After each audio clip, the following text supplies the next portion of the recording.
कितने दिन रहोगी ससुराल। नेहा और मेघा अपने घर में काफी खुश थे, और खुश होती भी क्यों नहीं, आखिर उन दोनों की सास गांव जो गई थी। ऐसे ही एक दिन नेहा अपने कमरे में बैठकर टीवी देख रही थी। तभी मेघा उसके पास आती है और कहती है, नेहा दीदी, जब से माँ जी गाँव गई है ना, तब से इस घर में कितना सुकून है। हाँ मेघा, तुम सही कह रही हो।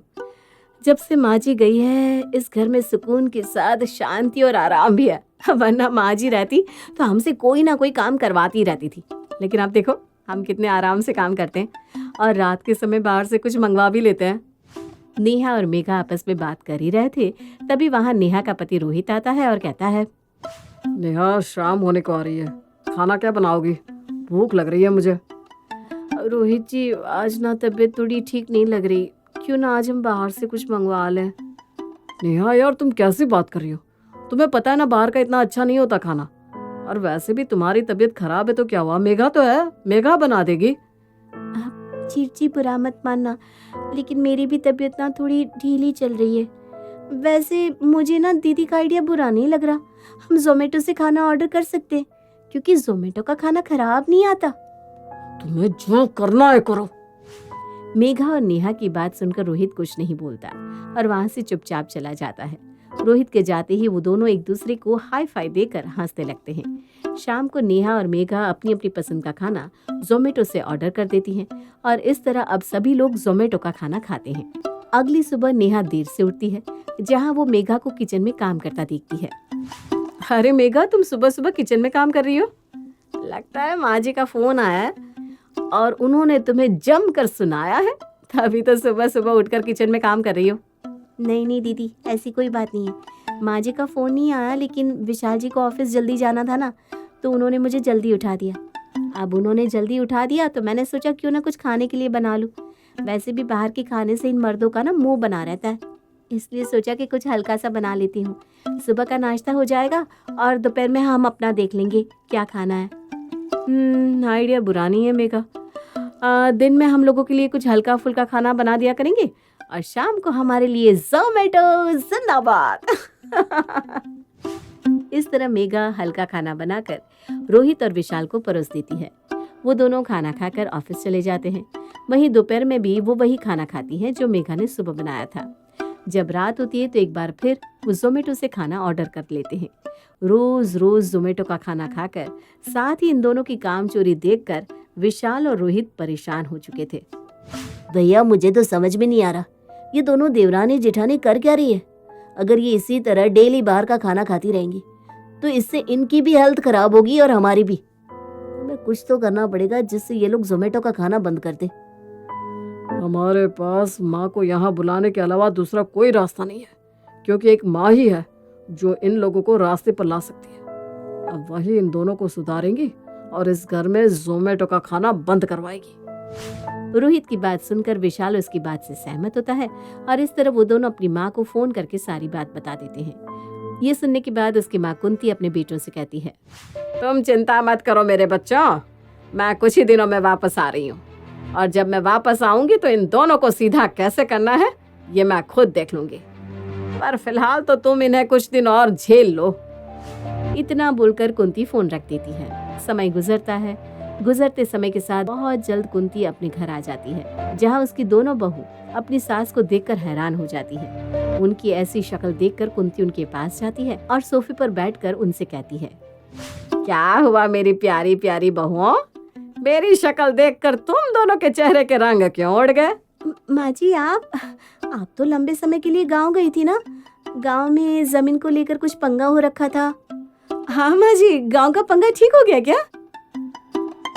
नहीं बहू, ठीक तो नहीं है, लेकिन मैंने सब मैनेज कर लिया है।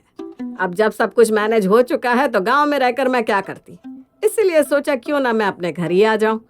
वैसे भी तुम दोनों यहाँ अकेली थी, तुम्हारा मन नहीं लग रहा होगा ना मेरे बिना। माँ जी, आपको क्या बताऊं, हमारा मन तो ऐसा लग रहा था, लेकिन अब आप यहाँ आ गई है तो हमारा मन नहीं लगेगा। नेहा बहू, क्या सोचने लगी तू? कहीं तो ये तो नहीं सोच रही कि माँ जी इतनी जल्दी यहाँ क्यों आ गई? ना ना ना माँ जी, मैं ऐसा क्यों सोचूंगी, आप ही का घर है, आप जब चाहे आ सकती है। मैं कौन होती हूँ ऐसा सोचने वाली। अच्छा, छोड़ो इन सब बातों को। मुझे ना बहुत जोर से भूख लग रही है, इसलिए कुछ अच्छा सा बनाकर मेरे लिए ले आओ। नेहा अपनी सास की बात का कोई जवाब नहीं देती और चुपचाप वहां से किचन में चली जाती है। अपनी जेठानी का उतरा हुआ मुंह देखकर मेघा उससे कहती है, दीदी अब तो माँ जी आ गई हैं, अब हमें घर पर खाना बनाना ही पड़ेगा, नहीं तो ये हमारा जीना दुश्वार कर देंगी। तुम चिंता मत करो मेघा, तुम्हारी जेठानी किसी से कम नहीं है। मैंने सासू माँ को बाहर के खाने की आदत ना लगवा दी ना तो मेरा नाम भी नेहा नहीं। अब तुम देखना, मुझे खाना बनाने को कहा है ना, लेकिन मैं तो माँ जी को जोमेटो का खाना ही खिलाऊंगी। लेकिन दीदी मुझे ना ये सब ठीक नहीं लग रहा। अगर माँ जी को हल्की भी भनक लग गई ना कि हम लोग जोमेटो का खाना मंगवा कर खा रहे हैं तो वो तो हमारा जीना दुश्वार कर देंगी। तुम कितना सोचती हो पगली। अरे जब तुम्हारी जेठानी हो साथ तो डरने की क्या है बात। हम ना सब संभाल लेंगे। आखिर इतने सालों से इस घर में रहती हूँ, इसलिए मुझे हर एक चीज पता है कि कब किसे कैसे बेवकूफ बनाना है। इतना बोलकर नेहा हंसते हुए जोमेटो से ऑर्डर कर लेती है। लेकिन जैसे ही डिलीवरी बॉय मेघा के दरवाजे पर आता है तो दरवाजे पर कुंती पहुंच जाती है, जहां वो देखती है कि डिलीवरी बॉय अपने हाथ में खाना लिए खड़ा है।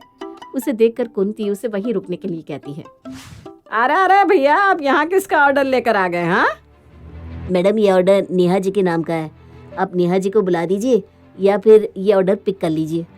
अरे नहीं नहीं भैया, ऐसा हो ही नहीं सकता है। मेरे घर में ना बाहर का खाना ऑर्डर नहीं किया जाता। एक काम करो, आप इसे वापस लेकर निकलो यहाँ से।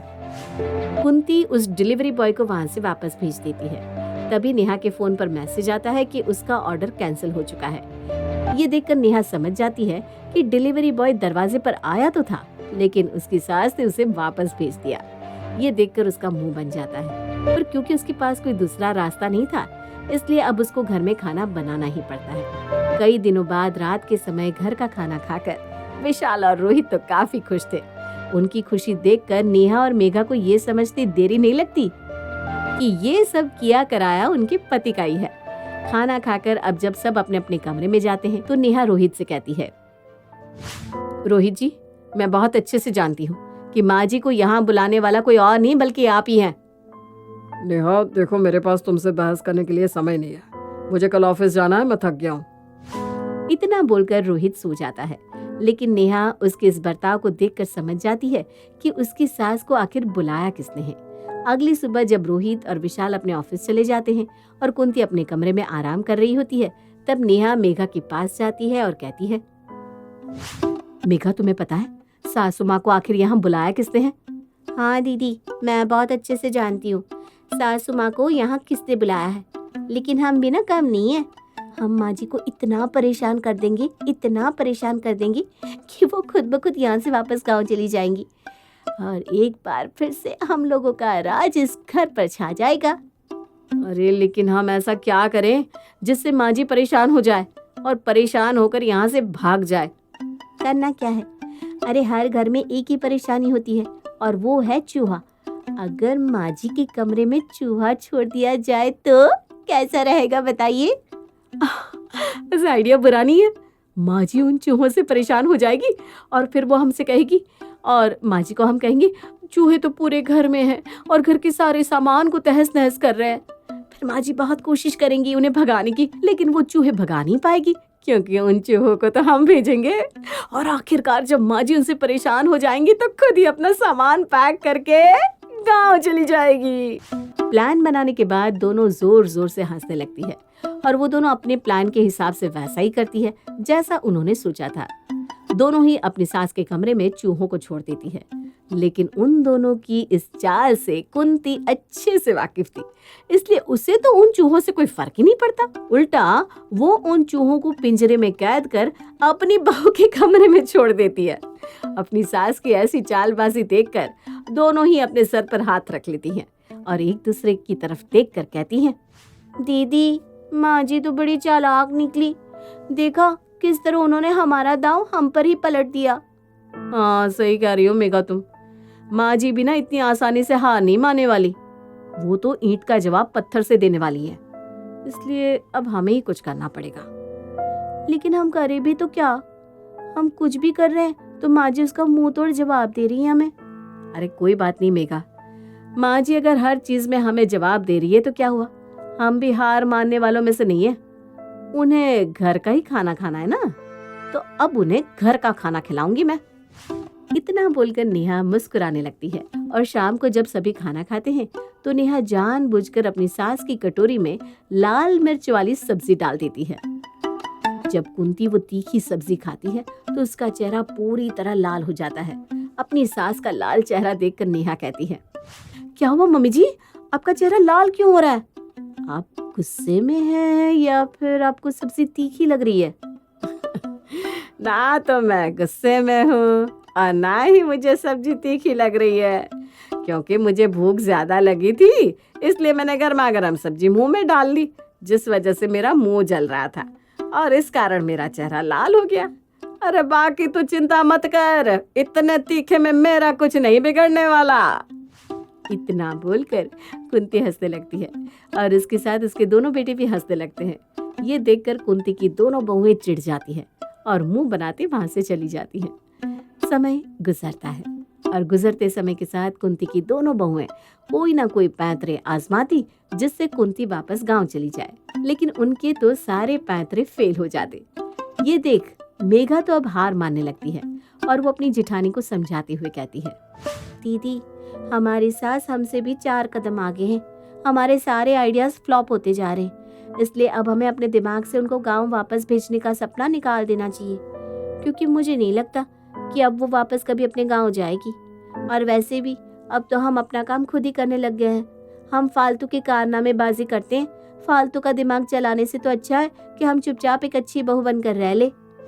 मेघा की बात सुनकर नेहा चिढ़ जाती है और कहती है, मेघा तुमने इतनी आसानी से हार मान ली, कोई बात नहीं, तुमने हार मानी है, लेकिन मैं हार नहीं मानूंगी। मैं मम्मी जी को गांव भेज कर ही रहूंगी, भले ही हमने अपने सारे आइडियाज इस्तेमाल कर लिए हो, लेकिन अभी भी मेरे पास एक गोल्डन आइडिया है और वो है हमारी पड़ोस वाली चंदा आंटी। अब इसमें पड़ोस वाली आंटी हमारा क्या कर सकती है? अरे वो हमारा कुछ नहीं करेगी, बल्कि हमारी मदद करेगी, क्योंकि चंदा आंटी के पास कोई 2 घंटे बैठ जाए तो उसके कानों से खून निकल जाता है। सोचो अगर चंदा आंटी हमारे घर में पूरा दिन रही तो माँ जी की हालत क्या होगी। हाँ दीदी आइडिया बुरा नहीं है, इसमें मैं भी आपके साथ हूँ। इस तरह अब नेहा अपनी पड़ोसन चंदा आंटी के पास जाती है और उन्हें अपने घर बुला लाती है। अरे कुंती बहन, तुम यहाँ कब आई? तुमने तो मुझे एकदम से सरप्राइज दे दिया, मैं तो तुम्हें देखकर शॉक्ड हो गई। क्या बहन, मुझे देखकर तुम शॉक्ड क्यों हो गई? मैं क्या कोई एलियन नजर आ रही हूँ तुम्हें? नहीं नहीं, एलियन तो नहीं, लेकिन तुम काफी समय से गांव में थी, इसलिए तुम्हें देखकर झटका सा लगा। अरे इतना झटका मत खाओ चंदा बहन, कहीं ऐसा ना हो कि इन झटकों में तुम ऊपर ही पहुंच जाओ। इस तरह कुंती और चंदा एक दूसरे से बात करते हैं। सुबह से शाम हो चुकी थी, लेकिन कुंती चंदा से बात करने में थकती नहीं है, उल्टा चंदा ही कुंती के साथ बैठकर बोर हो जाती है और वो बहाना बनाकर वहां से जाने लगती है। चलो कुंती बहन, मैं चलती हूँ, सुबह से यहाँ बैठी हूँ, सुबह से कब शाम हो गई पता ही नहीं चला, लेकिन अब मुझे लगता है कि मुझे घर जाना चाहिए। वो क्या है ना, घर पर बहू अकेली है, वैसे भी शाम हो गई है और शाम को ना इंसान को अपने घर में ही रहना चाहिए। हाँ हाँ क्यों नहीं। इतना बोलकर चंदा वहां से चली जाती है और कुंती मुस्कुराते हुए उठती है और अपनी दोनों बहुओं के पास जाकर कहती है, मेरी प्यारी दो बहुओं, तुम दोनों कान खोल कर सुन लो, ना तो मैं इस घर से वापस अपने गांव जाऊंगी और ना ही तुम्हें जोमेटो से खाना ऑर्डर करने की आजादी मिलेगी। मुझे सब पता है, तुम्हें काम ना करना पड़े सिर्फ इसलिए तुम मुझे गांव भेजना चाहती हो, क्योंकि जितने दिन मैं गांव में रही उतने दिन तुम लोगों ने भरपूर काम चोरी करी, लेकिन अब नहीं, अब तुम आदत डाल लो, क्योंकि मैं यहीं रहूंगी। अपनी सास की बात सुनकर मेघा तो अपनी सास के आगे घुटने टेक देती है, लेकिन नेहा अभी भी हार नहीं मानती और वो अपने कमरे में चली जाती है।